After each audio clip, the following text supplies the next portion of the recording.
one of my favorites of these verses, number 6. Sarvopanishado gavo, dogda gopalanandana, pato vatsa sudhir bhokta, duddham gita midam mahat. This Gita Upanishad, the Bhagavad Gita, the essence of all the Upanishads is just like a cow. And Lord Krishna, the famous as a cow, who's famous as a coward boy, is milking the cow. Arjuna is just like a calf, and learned scholars and pure devotees are to drink the nectarian milk of the Bhagavad Gita. So you know, I haven't had much experience, or let's be honest, none, milking a cow. But I know that there's so much milk in the cow that it's more than the calf needs. And so Arjuna is the calf, and he's drinking this nectar of the Bhagavad Gita. But there's plenty left for us, right? Unlimited amount. Srila Prabhupada expanded this Gita, you know, by having it translated into, there must be 70 or 80 languages that this Gita is available now.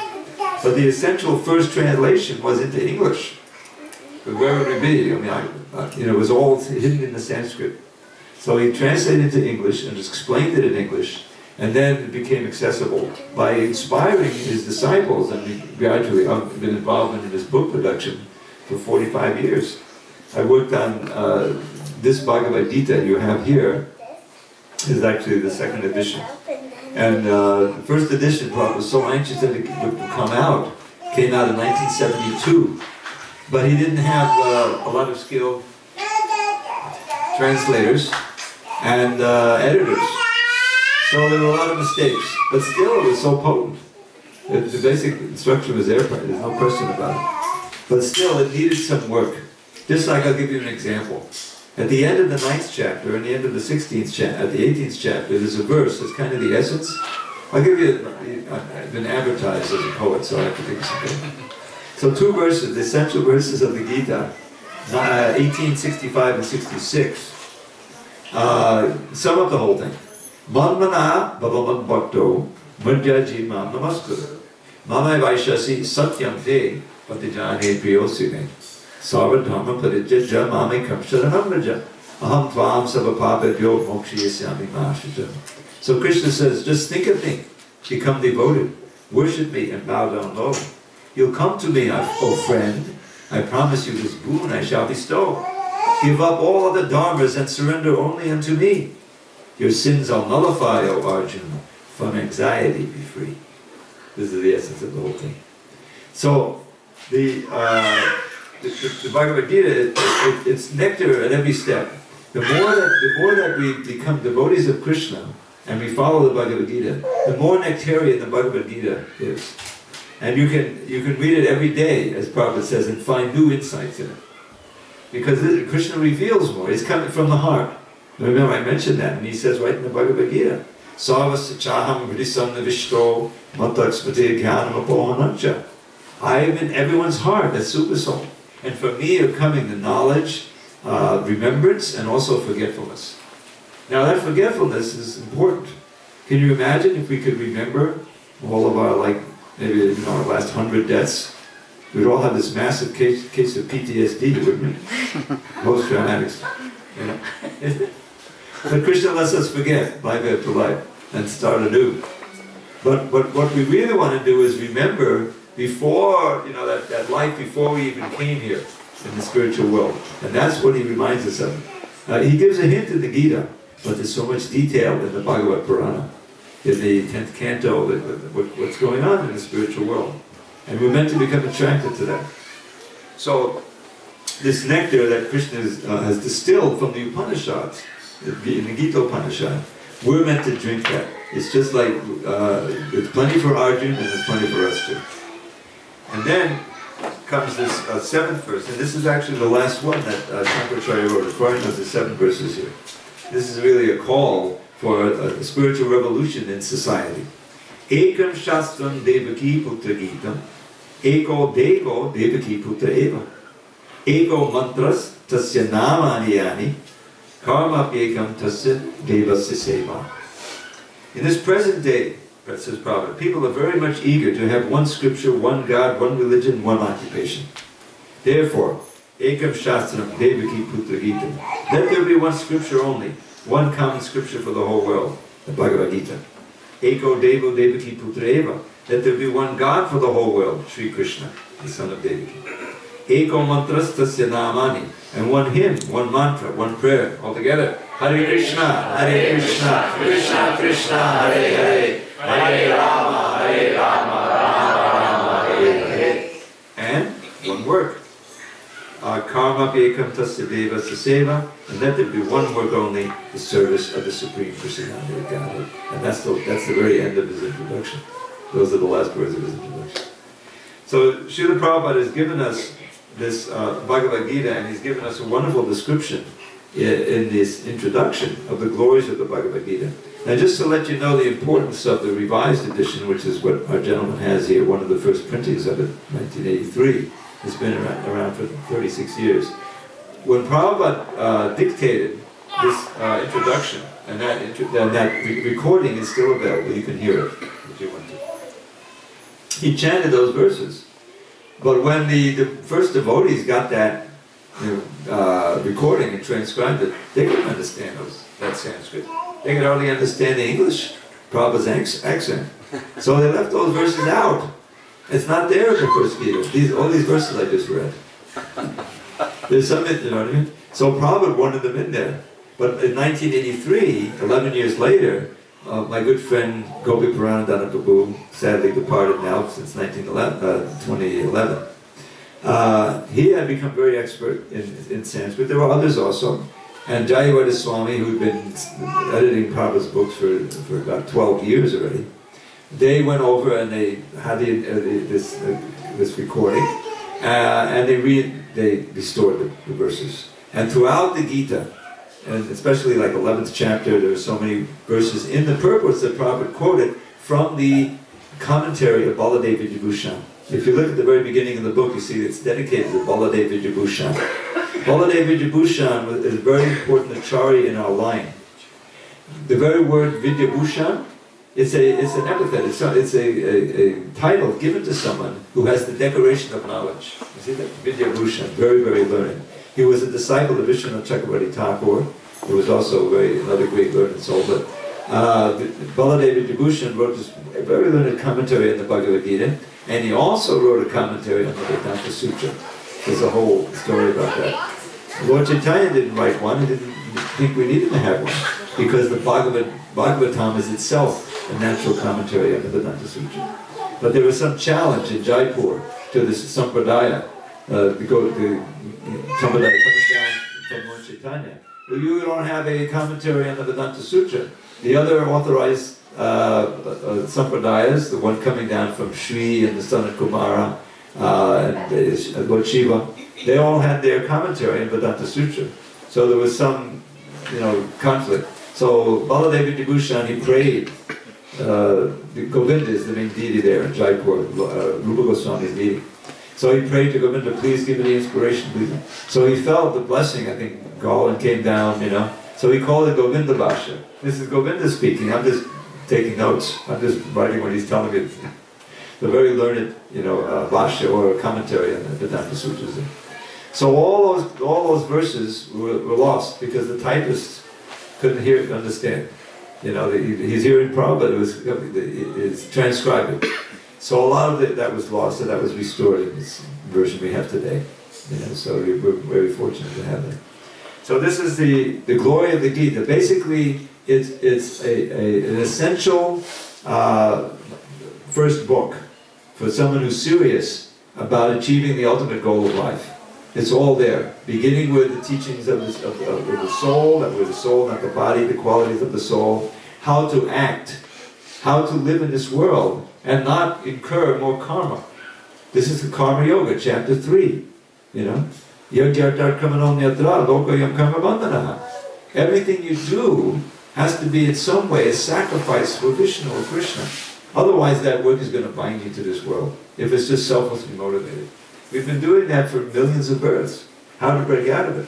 Come to the state of Naishkarmya, of acting in bhakti, where your activities are really a service for Krishna. You see, just like kirtan. Why do we chant Hare Krishna? We chant because, I chant really nicely. Maybe I'll hit the lottery. Or something. I'm just saying. It's because or whatever. The idea is no material motivation. The motivation is simply to glorify Krishna, just relish the holy name. Krishna has given us his presence through the sound vibration. This is the idea. It's a mystical, it's transcendental, it's spiritual. It's not material. Is that God is reaching out to us. Why? Because he loves us.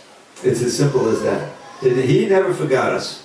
We forget him, but he never forgets. It's just like a father, a wayward son or daughter, runs away to San Francisco. It happens all the time.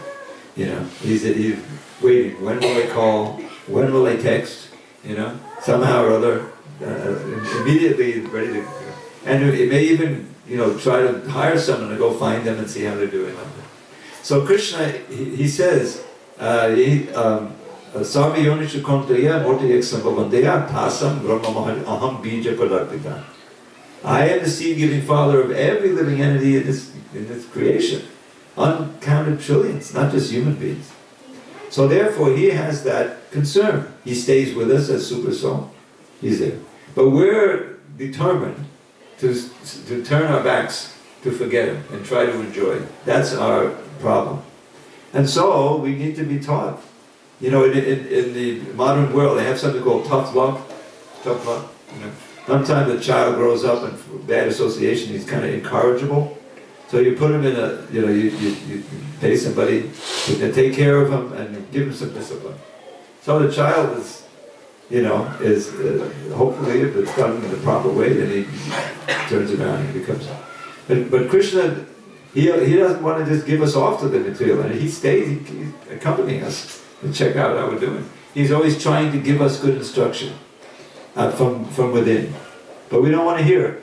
So therefore he comes outside as the guru and as the book, as the Bhagavad Gita and other books, always trying to instruct us. So the greatest fortune of the soul to come to the human form of life and get the association of someone who is ready to give good instruction, simply what this word, channeling, he's repeating, as Prabhupada called it a transparent via medium, a transparent medium. He's simply giving us Krishna's words in a way that we can understand it. Not in Sanskrit, but in a way that can have impact. And it's our responsibility to receive them, to be receptive to that message, that shushusho, that ardent hearing, or submissive or reception. And once we take that in, and that simple instruction, okay, you have a little faith, chant Hare Krishna. Try it. Read the book and try to follow the instructions. And if you start taking up the chanting, then the purification goes full speed. And we find ourselves more and more attracted to Krishna. And another thing, the temple is so important. To have a temple, to have a form, to have prasadam, which comes from the temple. This is another effort Srila Prabhupada made to go all over the world and establish these temples. Because if we didn't have a place, just like this is now a functioning temple, because we're just glorifying Krishna here. So we have to have a place where we can have some Sangha. The Sangha is so important.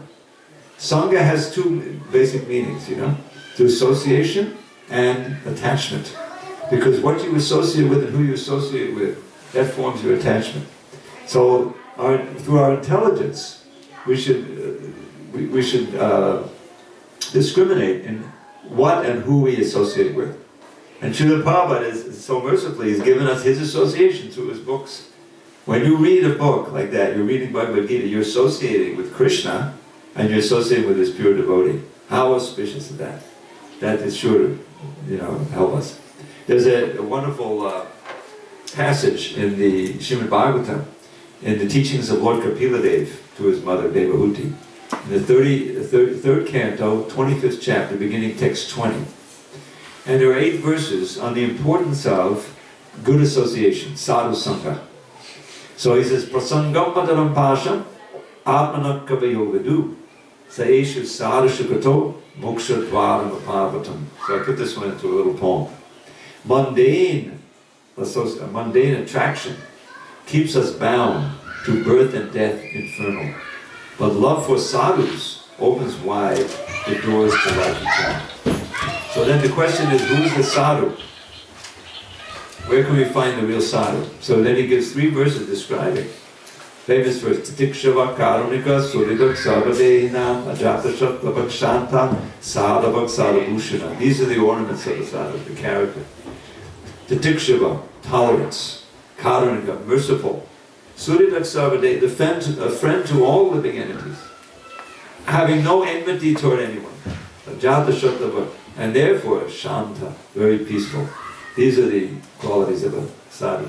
But it's interesting, he doesn't mention in that first verse how you get those qualities. That's in the next verse. He doesn't say anything about bhakti. But then he says, Maya. Now, Kapila Deva is an incarnation of Krishna. So he says, Maya nannena bhavena bhaktim kurvanti ye dridham. Matkrite chakta karmanas chakta swajana bhadava.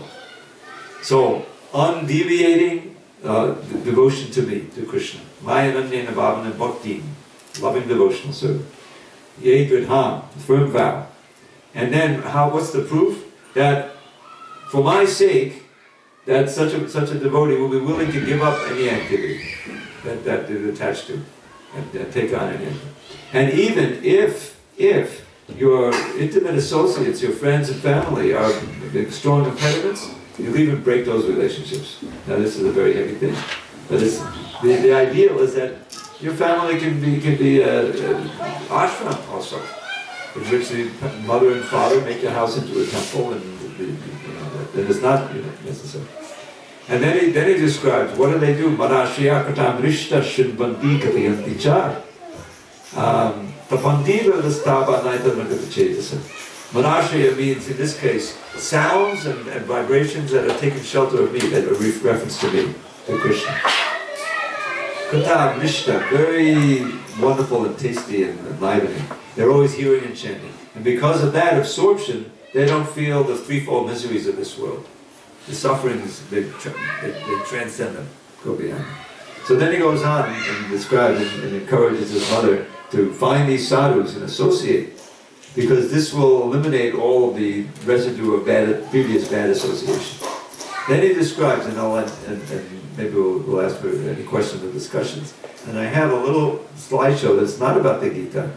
That's a nice astika that Rupa Goswami wrote. If you can show it, it would be very nice. Otherwise, you can participate. So he says, Satam prasangan mamavirya samvido bhavanti rikkana rasaya nakata tatroshana rashu apavarga vartmani shraddha ratir bhaktu anukravishyati. By association with sadhus, and that's the whole meaning of this ISKCON society. It's a society for association. We come together and in a favorable atmosphere, chant the holy name, glorify Krishna, hear the Shastra, and become purified. So, this word prasanga is there again. Prasanga means not just superficial association, but intense association, meaningful association. With the sadhus, Mama Virya Samvido, you will hear the glorification of my pastime. And which is just like life-giving elixir for the mind and the ear. And very tasty, very enlivening. And by following this practice, this process, which is the path of liberation, Abhavarga Vartmani, one quickly develops these 3 things which are essential for bhakti. Shraddha, your faith in Krishna, and your faith in yourself that you can follow the process grows also. The 2 kinds of faith. Rati, attraction for Krishna, and bhakti, actual devotional service, develops step by step. And then the next verse, which I won't cite, I'll just say, he described, this is the easiest type of yoga. Like right now, we're doing that. This is Satam Prasanga, Mamavirya Samvida. So, this is the easiest type of yoga, in which your mind and your heart can be purified, and you can get more faith in the process of bhakti and in Krishna's person. So the Bhagavad Gita is the essential compendium of Upanishadic knowledge. So it's the Gita Upanishad. And it's a essential first step. And Prabhupada's explanation in this Bhagavad Gita as it is, so many people, who have been here and there and read so many Gitas, they read Bhagavad Gita. This is substantial. Let me go to the temple. Let me find out where they're practicing this. And there has to be a society of people who are practicing the Gita. Then people can become inspired to take it up. So you're all very fortunate. You know all these things already. You grew up in the culture. But here in Phoenix, there's such a wonderful facility, and hopefully I'll see you maybe a Sunday before I leave. I'm going to leave on Monday, but I'm coming back year by year as long as Prabhupada will have me, and maybe twice a year, if you could. Yes, there you go. So, is there any questions or comments on any of these things? That says. Just glorifying the Gita is a very wonderful experience, and what to speak of reading and studying the Bhagavad Gita, Gita Mahatmya. Okay. Yes, sir. Go ahead. You mentioned about how Super Soul guides you from within. Yes. So I have a two-part question. First question is the Super Soul partial between devotees practicing bhakti versus people not practicing bhakti? And the second part is, even if the Super Soul is guiding, how do we differentiate between like the free will and the Super Soul guiding?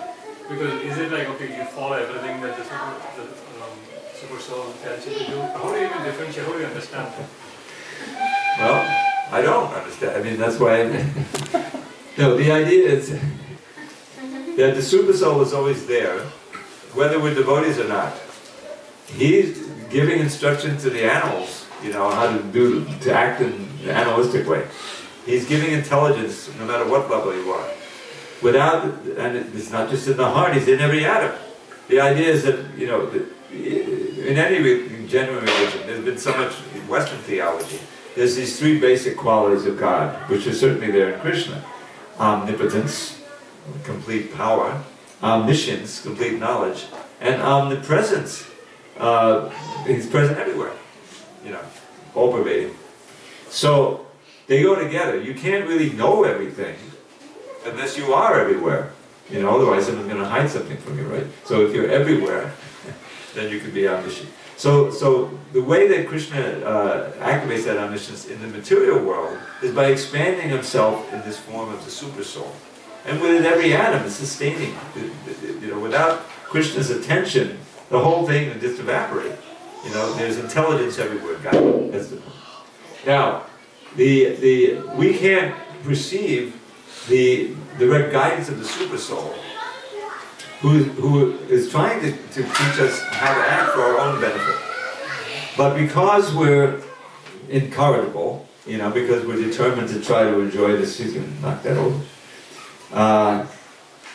Therefore, he provides us the intelligence by which we can act in our conditioned way. But what he really wants is that we'll reform. So to do that, he has to come outside. We can't hear him from within. We have some vague understanding. When we have some prick of conscience, we know it should be this way, we shouldn't do it, but that's the Super Soul. When you're no longer feeling conscience, then you're in real trouble. That's called sociopathy. There's no conscience, and there's people like that. They can do all kinds of nonsense and not feel a tinge of conscience. That's a very dangerous situation. That's how degraded we can become. So we don't want that. We want to be able to act, so we can actually hear the Super Soul and feel that he's guiding us at every moment.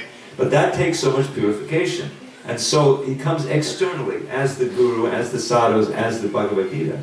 Those who are living the life and who are actually able to give us good instruction, that's the Super Soul giving us good instruction. We have to feel like that. That, oh, this person is giving me the instruction that Krishna is giving in Bhagavad Gita, and they're living it, and so they have the power to actually help me. So that's how the Super Soul helps us. Now eventually, like the pure devotees, they feel the guidance at every moment. They feel completely in tune with Krishna's will. And so they can feel the inspiration to act like this and do like this, and be confident, oh, this is Krishna's will. Even though it may look like a long shot. Like Prabhupada's coming to America. There's wonderful stories. Sumati Morarji, I'm sure many of you know that name. She was the one who owned the shipping line that gave him the free passage. But at first, when he came to ask her for the free passage, he said, Swamiji, you're not well, you're just going to go to die there. I'm not giving you a free passage. So what did Prabhupada do? You know what he did? He sat down on the outside of her office and just chanted Hare Krishna. He had a sit-in, what they call a sit-in in America. I'm not moving unless you agree. So it's described how one of her office workers, you know, saw Prabhupada sitting out there. There's even a photograph. And came back and told, you know, that Swami is still out there. It's been 3 hours, he's still sitting. So finally she agreed to come in and said, okay, I'll give you a pass. Because she was a Vaishnava also. Very exalted, she was essential to his coming in. So Prabhupada, he knew it was the right thing. And then, you know, on the way, it was very dramatic. He had 2 heart attacks. Because you can imagine, here's a gentleman, he'd never been on the water before. 69 years old. And the moving of the ship, he got lost, he couldn't eat, it was very difficult. So then he has a heart attack, then he has a second heart attack, and he says in his diary, he figured if he had a third one, he wasn't going to survive. So he's resting somehow, he has a dream, Krishna comes in a dream. And he said, the way Prabhupada described it, he had several of his incarnations with him. And he's rowing the boat, you know. And he assures Prabhupada, don't worry, I've taken charge of the boat. Everything's going to be fine.